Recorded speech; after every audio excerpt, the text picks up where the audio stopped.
What's up, guys? It's Ooch. I get a lot of questions about core prototype gear, so I thought I'd make a video people can refer back to. Hopefully it's good enough. If you like it, I can make other videos on other subjects, and I'll try and go as fast as I can. People get confused because the interface sucks, but here we go. Basically, cores refers to building prototype gear. Prototype gear is gear that's supposed to be more powerful than regular gear. The point of it is, as players grow and get huge, we need a way to take them out or to defend against them, and prototype gear is supposed to fill that role. The thing about it is that it's custom made. You add what you want, so you customize it towards your troop types, your ratios. If you're balanced or if you're set with a single force, you can make it based on how you want it. And it's also not real expensive. So obviously, like everything else, the main component is the research. The more research, the better. Mine's not maxed yet. Another week or so I will be. The only thing that's kind of confusing is a prototype gear manufacturing luck. Basically, that influences how much of a bonus you can get, and I'll show you exactly what that means in a second. Other than that, the research is very, very, very straightforward. Another question I get a lot is on the combining. So, core pieces are supposed to be rare, but we're on our first few sets, so our pieces are everywhere. So with the first 2 or 3 sets, there's really no reason not to just combine everything all the way up to gold. They're not super rare, they're not super valuable, but as the sets get bigger, they will become the pieces will be harder to come by. So like I say, the first few sets, just combine everything. It doesn't really matter. But as the sets get stronger, you might want to stretch the pieces that you have out and only combine up to purple, right? Because an even purple is going to be pretty good in the next sets. The other question I get a lot is core swaps. So what a core swap is you have 2 parts of your inventory where it comes to core pieces. You have this lit area, which is the active area. It's stuff that you own and can use.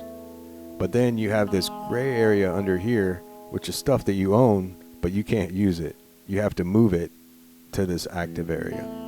So to do that, you use a core swap. And to use a core swap, you select the piece that you want to move into the active area, click swap. Sorry, I must have had another one set up. So, like, I want to swap this piece out, right? So I click it, I swap. There you go, it's that simple. I'll do another one just so you can get it, right? So you go to the inactive area, find a piece that you want to move to the active area, hit swap, go to the active area, find a piece that you want to swap out, hit swap again, and you see it's in the usable area. And of course they cost gold like everything else. The manufacturing of prototype gear is pretty simple. It's just like everything else, but the interface makes it confusing. So this is the stuff I can build, right? So we'll build a weapon real quick. So I select this weapon, I go to the stats. So you see this number right here. There's a 13% to 16%. The better your luck that you've researched, the more likely you are to get to the upper end. And that's what that number means. So looking at these numbers, the lowest you're going to get is 13.33, right, on those two. 5% here, right?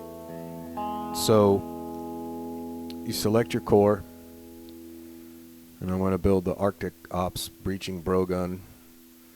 Go to attachments, and the attachments work exactly like, say, like your mods. You can't just, at least at this point, just add the same mod over and over and over again, right?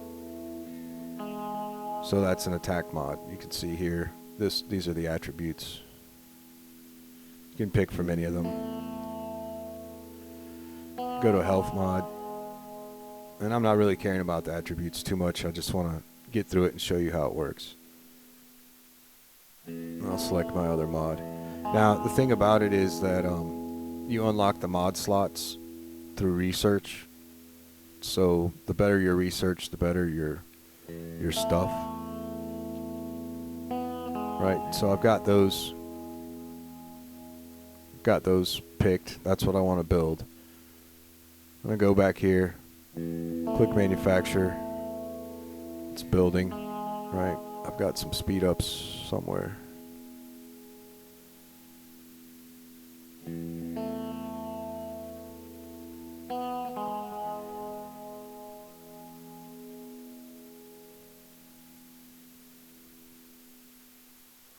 That's it.